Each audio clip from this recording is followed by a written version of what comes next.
देश के कोने कोने में ये लोग नफरत फैलाते हैं और ये नई चीज नहीं है, ये सदियों से कर रहे हैं और ये विचारधारा की लड़ाई भी पुरानी है।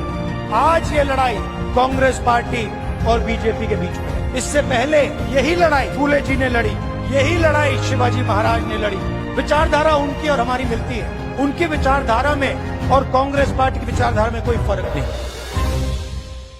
कांग्रेस पार्टी की विचारधारा ही देश को बचा सकती है। भागवत की विचारधारा ये देश को बचाएंगी नहीं, ये देश को खत्म कर देगी। संविधान के खत्म करने की कोशिश कर रहे हैं। हिंदू धर्म के नाम पर वो लोग फिर गरीबों को गुलामी में रखना चाहते हैं। मतदाता सूची के विशेष गहन संशोधन SIR के खिलाफ चलाए जा रहे अभियान पर निशाना साधते हुए कहा था कि इस मुद्दे को इसलिए उठाया गया है क्योंकि वे अब भ्रष्ट तरीकों से चुनाव नहीं जीत सकते हैं और कहा कि चुनावों में कांग्रेस की हार का कारण उसका नेतृत्व था, न कि EVM या वोट चोरी।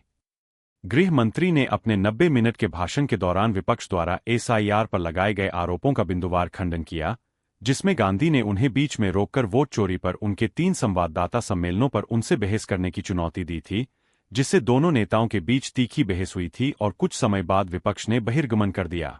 भाजपा के राष्ट्रीय प्रवक्ता शहजाद पूनावाला ने आरोप लगाया कि लोकसभा में विपक्ष के नेता जिस तरह से भ्रम फैलाने की कोशिश कर रहे थे, उससे यह स्पष्ट हो गया कि वह सदन में लीडर ऑफ प्रोपगेंडा की भूमिका निभा रहे थे।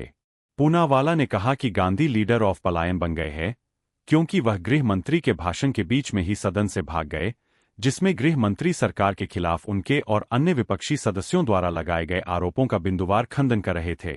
वह स्वयं चर्चा की मांग करते हैं और संसद में दूसरों को बहस के लिए चुनौती भी देते हैं, लेकिन जब चर्चा के दौरान तथ्यात्मक जवाब दिए जाते हैं और उनके झूठ का व्यवस्थित रूप से पर्दाफाश होता है, तो वह सदन से भाग जाते हैं।